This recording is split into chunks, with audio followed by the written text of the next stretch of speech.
Welcome to Navigating Hope, your compass to health empowerment. I'm Dr. Jaime Hope, steering you through healthcare, overcoming overwhelm, personal goals, and emergencies. We'll navigate the healthcare maze with actionable insights and real-world advice, unlocking the secrets to a healthier, more vibrant life. Join us to take control of your well-being and make informed decisions for your health and your future. Stay with us as we unravel the mysteries of medicine, wellness, and life's unforeseen challenges, helping you bypass the ER with a dose of knowledge. Stay tuned till the end of the episode with a recap of your actionable insights and a free gift. Let's chart a course to your well-being together. All right, everybody, welcome back to another episode. I am so excited to be joined today by Dawn Armstrong. She is the founder of Think Safe Seminars, which teaches the habits of awareness and stun and run classes focused on violence prevention and physical defense. By promoting habit stacking, she helps individuals enhance their daily safety routines and navigate threats without relying solely on physical defense. Dawn's mission is to empower people with the knowledge and skills to stay safe and manage potential dangers effectively. Now, Dawn, I'm so excited about this because we were talking before this started about situational awareness. I've taken some various safety classes over the years and realizing that as much as at the end of a superhero movie, I'm ready to karate chop and fight the bad guy, the physical reality is not always that. So thank you for being here. And I love your mission. Well, thank you. Thank you for having me. I really appreciate it. And like so many people, the physical aspect of self-defense is very exciting. It's invigorating, it's empowering. And I get that. But at the same time, it is the last thing that most people ever want to have to actually use. Correct. I'm not really looking to fight someone in real life. Yes, that's correct. Right. Absolutely. And I've been practicing martial arts for over 25 years, and I don't want to get into a fight either. Yeah, and you're going to do significantly better than me, who took some classes back in college. That was many, many years ago. Right. So, now, I have 2 young children. I have a niece in college. And just for myself and for all of our listeners, these safety things. So what inspired you to want to help us so we can be aware of what is around us and be safe? Great question. I, like you, started my martial arts training when I was in college. Nice. I took it as a 1-credit phys ed class. And here we are 30 years later. So that was the beginning of the personal safety awareness and physical skills development. And I always did that as a hobby, really. Nice. And I love that. I went on, my first career was in advertising and marketing, and I got to work with a lot of great clients and travel a lot. And it was through some of those experiences, living in large cities, traveling alone or sometimes with other women, that I realized how much personal safety, really impacted my life on a daily basis and how I needed to be more aware. And so fast forward, and I decide, it's time for a career change. Oh, and very what nice. am I going to do now? And that passion for self-defense and for safety came out. And it happened around 2016. And there were a lot of different things going on in the world around that emphasized the lack of personal safety, the lack of awareness that a lot of people experience. And I realized that not everybody learns they're not always aware of how they present to the world or how other people perceive them. And so people will unknowingly make themselves a target. They don't mean to, but if they're not aware of what's going on around them, or they don't know what to look for or how to respond, they can become easier targets. And so that's what I wanted to prevent, to teach people, hey, there are things that you can do, small movements, quick thoughts that you incorporate throughout your day that will help keep you safer no matter where you go, no matter what you're doing. Excellent. So I love that. So for everybody listening, you don't necessarily have to go become a black belt in martial arts in order to utilize these techniques. These are actionable things that you can learn, and you can create this habit that can help protect your safety, right? Correct. Correct. Excellent. So let's talk about the habit of awareness.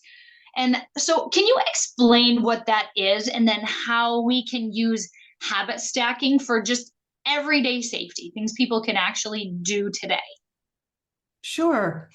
Habits of awareness are a combination of your personal awareness as well as your environmental awareness and how those two things combine. And so, with the way that I teach habits of awareness is that I'll take an existing habit that we all have. Okay. For instance, looking both ways before we cross the street. It's Good something we choice. all Everybody do, should be doing that. Yes. right? And most of us don't even think about it anymore. It was one of the first safety habits we learned when we were little kids. We hardly even think about it. But why do we do it? Why do we look both ways? And it seems like a silly question, right? But the 2 seconds of your time that you take to look left and look right has such a huge impact on your personal safety. That small movement can literally save your life. Wow. And other habits of awareness are similar. They're just small movements or quick thoughts, but it creates an awareness that helps you stay safer. And so what I'll do is take an everyday habit like look left, look right, look both ways, right? You take that base habit and then you stack a safety habit on top of it. So the base habit acts like a trigger. It reminds you to do the other thing that you're trying to learn, right? So in this case, you can look both ways, look left, look right, and then scan back to the left. You just do a brief scan of the area back to the left. And it's not like you're looking for horrible things, right? You're just looking to see if anything is off baseline for whatever that environment is, for whatever that time is. When you come out of a grocery store in the middle of the day, what that baseline is, that people are going to be walking to and from their cars, putting things in the car, there's going to be truck deliveries, just standard everyday things. But if you look out into the parking lot and you see something that makes you look twice, that's something to pay attention to. And then you do your quick threat assessment and you decide, well, do I want to continue? Do I want to walk back in the store? Do I want to go to another direction? And so just by being aware, it buys you a few seconds of time to make another decision that will help keep you safer for whatever that encounter is or that situation is. So I love that. To me, it sounds, and I know that I've been guilty of this. Sometimes we're walking around on autopilot. We're not really paying attention unless we get a big cue from our external environment. And what you're suggesting as you exit a door and enter a parking lot or approach a street where you look both ways, take those habits that you naturally do and stack on top of it, flip off the autopilot switch and look around you and just see if anything falls outside the typical pattern, if anything feels different. Correct. Okay. Yeah. And that's yeah, doable. that's doable, right? And maybe you don't see something, but all of a sudden those alarm bells are going off in your head. Your instinct is kicking in and it's warning you about something. That's when you need to pay more attention as well. So, And I think those instincts are really key because whether it is innate that we're born with, or whether it's something we're trained, where your brain realizes something's off before your conscious awareness. Do you talk to your students about trusting those gut feelings and instincts? Oh, absolutely. Absolutely. It is so important to recognize those feelings when they happen, right? And they manifest in different physical ways, right? Sometimes you feel a tingle on the back of your neck, or the hair on your arms stands up, or you feel a pit in your stomach. There's different Mm. physical manifestations of your instinct when it's trying to warn you. And so when you feel those things, a lot of times we'll try to brush it aside. Like, oh, there's nothing going on here. Oh, that person looks so nice. What could possibly be wrong? Yeah, Oh, didn't Ted Bundy look nice too, though? right. Or it's, I'm having so much fun. I don't want to stop whatever it is I'm doing right now. But your instinct is still triggering. And it's because when it comes down to it, your instinct only has one job, and that is to keep you safe. Nice. Oh, that's such a good point.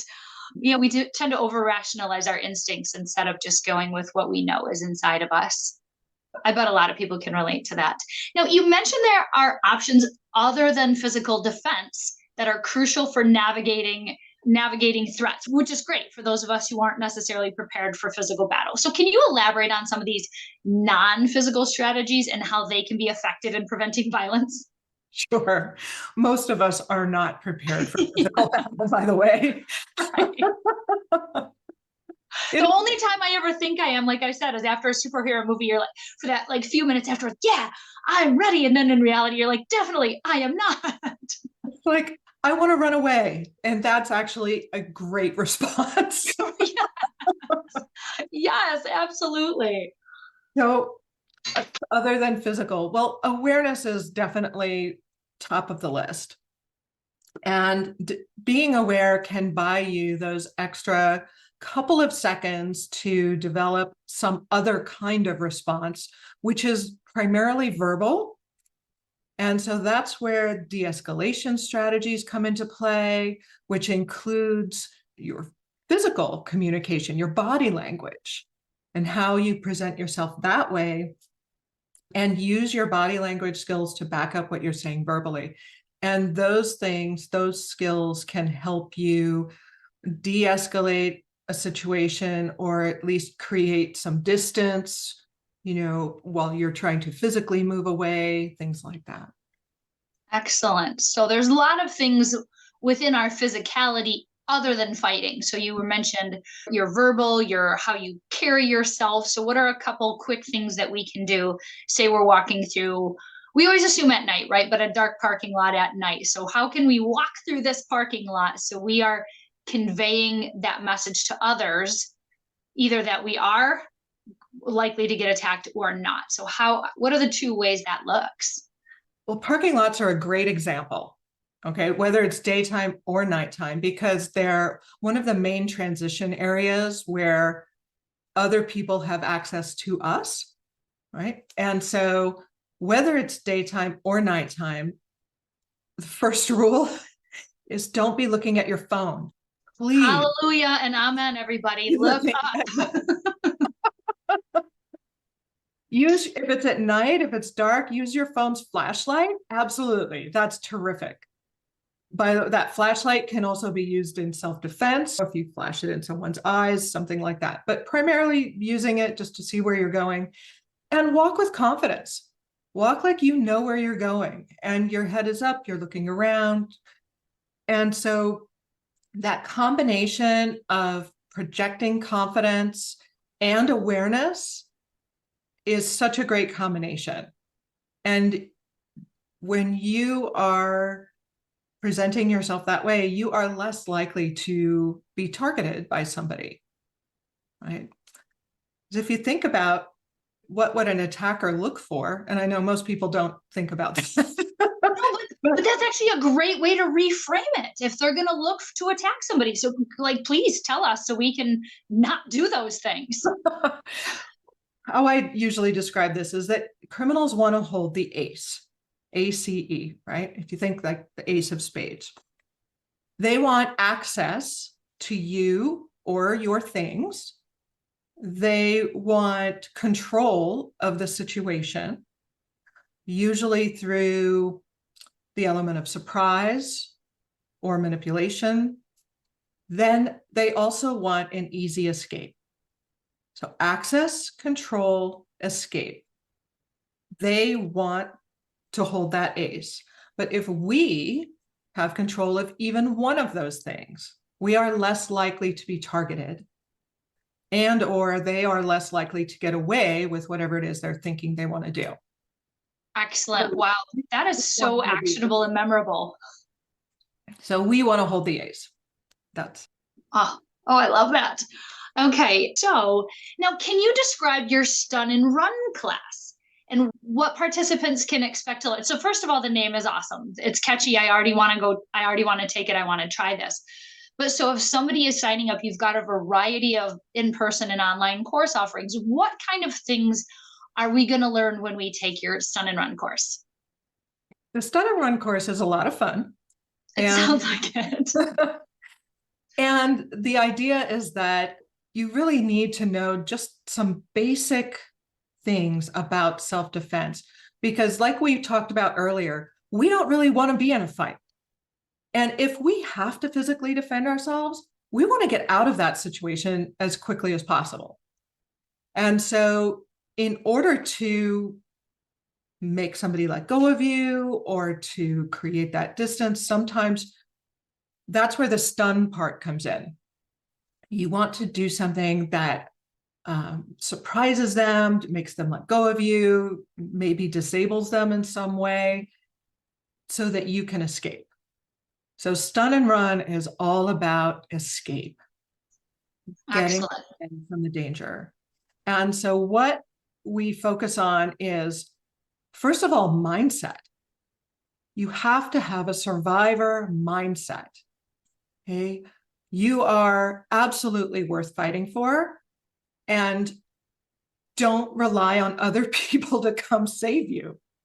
If something is happening, you're the one that's there in the moment. You're the one that needs to respond in the moment. And again, I'll go back to options. If you understand that you have options, you will get past the freeze, right? Because there's fight, flight, and freeze. Mm-hmm. And the vast majority of us will absolutely freeze when something first happens. But if you know you have options, you'll get through that freeze quicker, and you'll respond, and you'll do something to help yourself. And so that survivor mindset is so important. Then we focus on establishing a base. And so what that means is you need stability in order to defend yourself or to fight back. So we work on basic stances, right? How to stand, standing with your feet 1 foot slightly back, a little more than shoulder width apart. Hands are up above your waist, right? Because with that, you can help create distance, you can defend yourself, you can do a lot of the different things. If your hands are down, it takes longer to defend yourself. So stepping back, a little more than shoulder width apart with your hands up, basic defense position. So we practice that. We practice using our voice, because if something happens, usually one of the first things people do is yell or scream. So we practice using our voice as a weapon. Nice. These are things that we already have within us. This is so great. Right. So we're just fine-tuning some of these natural responses so that they can be used to our advantage. So using your voice as a weapon in combination with establishing your stance, getting those hands up, and it depends on the situation. What is happening, right? And so we look at 11 different natural weapons. Most people just think of the two fists, right? If you say, what are your natural weapons? They hold up their hands, their fists. And great, that's two, but you have so many more. So we talk about those weapons. We talk about targeting, like where do those weapons fit on the center line, soft spots of targeting. And then we look at different ways of using those weapons. Nice.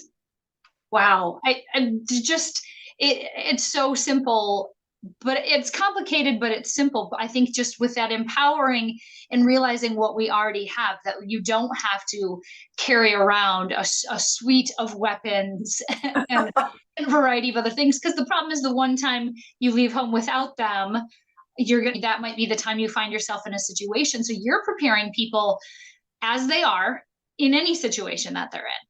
Correct. Because there are some places where you cannot carry what we would consider traditional weapons. Schools, for instance, you can't carry traditional weapons. When you're traveling, a lot of times you can't carry traditional weapons.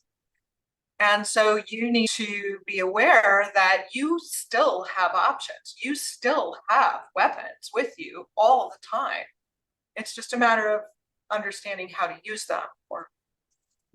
And you adapt your message to different audiences and different situations. So how do you tailor your seminars to meet those different needs? So say you've got women or senior adults, or we like to call them olders, or younger adults. So how do you go about tailoring it to that specific group that you're working with? Well, first I ask questions. I find out what is of concern to them. What are they experiencing in their communities? What are their concerns? And then we also talk about physical issues, right? Like if you have, maybe your shoulder doesn't work as well, or you have a bad knee, or there's all kinds of different physical things that people have, especially as they get older. And so I love working with senior groups because they're very motivated and they have realized that they can't necessarily do the same things they did when they were 20, right? They're like, yeah, my body doesn't do that anymore. And I don't want to do that anymore. And so what can you do with the body you have, the body that you live with every day? And so understanding that is helpful. And then when I'm working, say, with seniors, I focus more on different verbal skills and upper body things that they can do to protect themselves. And I also focus on the environment. What can they use in their environment to stay safe? I don't focus as much on the lower body weapons like kicking or knees, things like that, because oftentimes there are stability issues. So focus on what people can do and what they can use. And so that's the same with younger people, like teenagers or even kids. Focus on what they can do and what they'll actually use naturally. So environment plays a big role too. I've actually used a shopping cart to keep myself and my daughter safe one time. Whoa, that's amazing. Well, we were in a parking lot and this man was just being so aggressive. And I was trying to put things in my car and my daughter was in the car. She was very young. And he kept trying to talk to me. And I made it very clear I didn't want to talk to him. And I was busy. And he was not going away. And then he started to walk around the cart and I moved the cart. I shifted the cart to keep it between us so that there was a distance. He couldn't approach me and he couldn't grab my daughter. And just that couple feet of metal cart was enough to keep him away until I started making enough noise and causing commotion where I was attracting attention. And that is the last thing that somebody like him wants. And so he left. But using furniture, using a shopping cart, different things in your environment to create distance and to buy you time, really. So that's really incredible. That's a real life situation. Obviously, you didn't plan that. You weren't expecting it, but you had already gotten yourself in the mindset. I am worth saving. I am worth fighting for. And the no one is coming to save me. I don't actually find that disheartening, as in the world doesn't care about you. But realistically, sometimes bystanders are afraid to act, or help might be farther away. And that time and distance between getting help still allows for plenty of opportunity for a crime to be committed. So you started with that mindset. And then you had the awareness, if you had been on your phone and not looking, this man could have easily come around the cart before you had a chance to get it in there. And then you realized in that moment, you have options. You have, what do I have with me right now? I have a cart, I have my voice, I have my body if need be.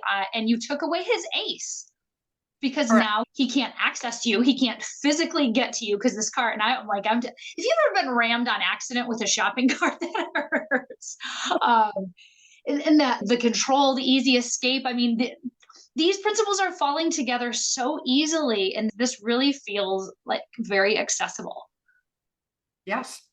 Oh, I love that. Now, so you've already been teaching this. You've been teaching this for a while, so people can access your courses in person, online. What are your future goals? I know I already want everybody to learn this. So what are your future goals for your Think Safe seminars? What else is coming up?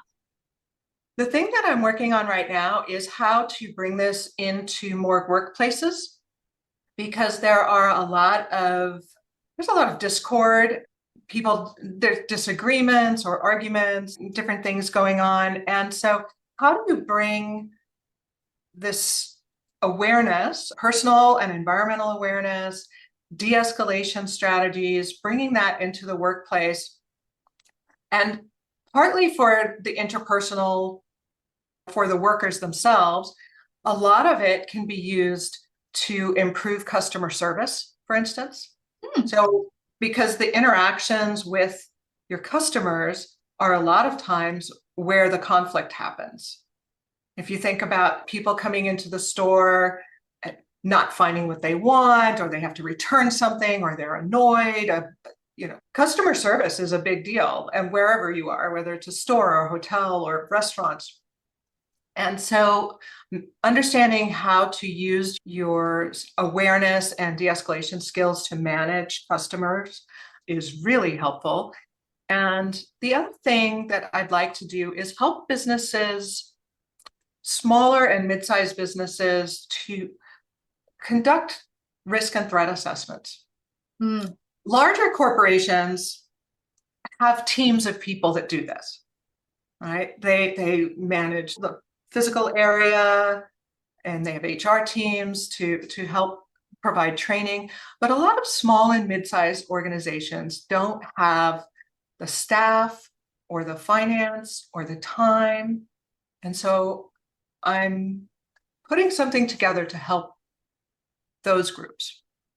Excellent. I love that you're making this broadly accessible to people, not just those with the big corporate spending, but for small business owners like myself, and for others out there, whether they want to do this in their home. And God bless the people who still are willing to work in customer service. We're sorry for the abuse that you take. Please don't stop selling us coffee and other stuff. We need you. And so I love that you are helping the people in this industry that are feeling frustrated and burnout and, quite frankly, abused, and giving them the tools, not just for physical defense, but the preemptive stuff. If you can de-escalate someone before they get violent, these are just life skills. This is so valuable. These are absolutely life skills. And it works both ways, right? You might be the disgruntled customer, but the way that you present your issue with the store goes a long way toward resolving your issue in a positive way, and you leaving happy, as opposed to still being angry all day. Excellent. If everybody used these skills, think of how many less fights and, oh my and God, problems to shoot. I'm actually getting goosebumps at what a difference it would make if these were just generally understood and utilized skills. But that's what you're doing. That's your mission. You're reaching out for everybody to learn these. Now, how do you stay updated? The latest trends and techniques in safety and self-defense, because it's a balance of those good old-fashioned common sense things that you're teaching, but there's always some type of new technology or trend that kind of affects our safety. So how do you stay up to date on all that? Always training. I'm always training as well. And I look for other really good trainers who might be looking at something in a little bit different way than I do. I also keep up with the physical defense training. I still go into the dojo at least once or twice a month, train those physical skills, talk with my instructor about different aspects of power generation, things like that. I listen to a lot of audibles. And let's see, one of the books that I listened to recently was called What Every Body is Saying by Joe Navarro. And it was all about body language and how to use that and being aware of it. Another one, Red Flags by Wendy Patrick. And so that's more of the using your instinct and recognizing red flags for what they are, right? And then how to manage those. I know a lot of people who are excellent at ignoring those and trying to see the good stuff, despite how broadly they are waving all the red flags. Right. So those are excellent resources. Our listeners want to continue to find ways to read and to grow these skills. So what final piece of advice do you have for our listeners that they can use to stay safe in preventing violence in their own daily lives? Put your phone down. Put your phone down when you're walking around. Number one, because just by doing that, your head is up, you're looking around at other things. Just that one thing. It's such excellent advice. I mean, stick it in your pocket, stick it in your purse, look up, look around. You may protect yourself from violence. You may see a beautiful rainbow or sunset that you were going to miss because you were busy on your phone looking at pictures people took of rainbows and sunset. But wow, that combination of technology savvy, good old fashioned advice where you take people all the way from mindset to environment to what they can do physically and just this whole thing. How can people get in touch with you? Because I know there are a lot of people that are going to want to take this seminar. They want their kids to take the seminar. You want your grandma to take the seminar. We want to all be safe. So what's the best way to reach out to you so we can sign up? Great. The best way is probably through my website. And so that's thinksafeseminars.com. And you'll get more information, whether it's women's safety or travel safety or workplace violence prevention. I go into a little more depth on each of those. There's also upcoming events are listed there. You can sign up for those. Or you can contact me if you have an idea for a training, or if you are an organization that wants to provide training for your staff or for your customers, let me know. And other than the website, I'm on LinkedIn a lot. And so you and I are connected. And so I look forward to connecting with others I have a personal page, Dawn Armstrong. And then I also have the Think Safe Seminars page. Excellent. Well, everybody, stick around for your top takeaways and your free gift.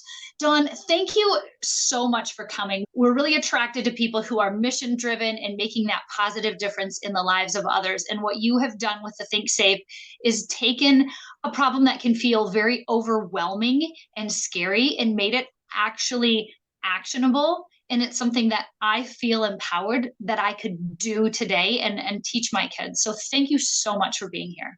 Thank you. Thank you for having me. This was a great conversation. Thank you for tuning in to today's episode of the Navigating Hope podcast. Our guest, Dawn Armstrong, is the founder of the Think Safe Seminars. Dawn has been dedicated to teaching the habits of awareness and practical self-defense techniques through her Stun and Run classes, aimed at preventing violence and enhancing personal safety. Let's recap some of the key takeaways from our conversation with Dawn. Here are 5 things for you. Number 1, the habit of awareness. Dawn emphasized the importance of developing the habit of awareness that combine personal and environmental awareness. By stacking safety habits on top of your everyday routines, such as looking both ways before crossing a street, we can enhance our daily safety.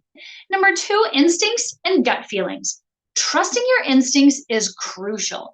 Dawn explained how physical manifestations of instinct, like that tingling sensation or a pit in your stomach or any of those things, are indicators that something might be wrong. Recognizing and acting on these feelings can keep you safe. Number three, non-physical defense strategies. While physical defense is important, non-physical strategies like verbal de-escalation and body language are equally vital. These skills help prevent violence and create distance in potentially dangerous situations. Number four, using your environment. Dawn shared practical tips on using your surroundings to your advantage. And of course, you would need that situational awareness in order to do this.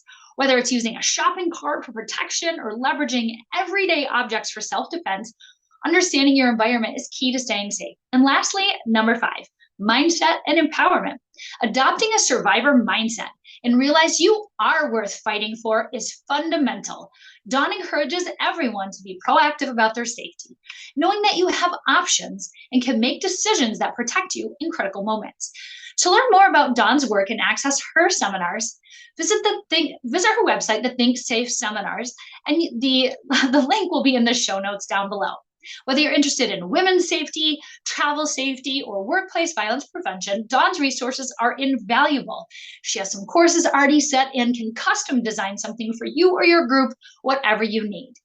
And if situational awareness and personal safety are part of your goals, we have a gift for you, and that is your Smarter Goals worksheet. You will be significantly more likely to achieve your goals if you write them down and follow a systematic process in order to help you achieve it. So click on the link in the show notes to download your free Smarter Goals worksheet that can make a huge difference in your outcomes. Thank you again for joining us here today on the Navigating Hope podcast. Stay connected with us for more inspiring stories and valuable resources. Until next time, keep navigating your journey with hope and safety in mind. Thank you for tuning into Navigating Hope with me, Dr. Jaime Hope. It has been an honor to navigate the realms of health and wellness with you today. Remember, in the journey toward a healthier life, knowledge is your compass. If you enjoyed our time together, please share, like, and subscribe to Navigating Hope. Join us next week where we'll continue to empower your health journey, arming you with the wisdom to navigate life's challenges and keep the emergency room in your rearview mirror.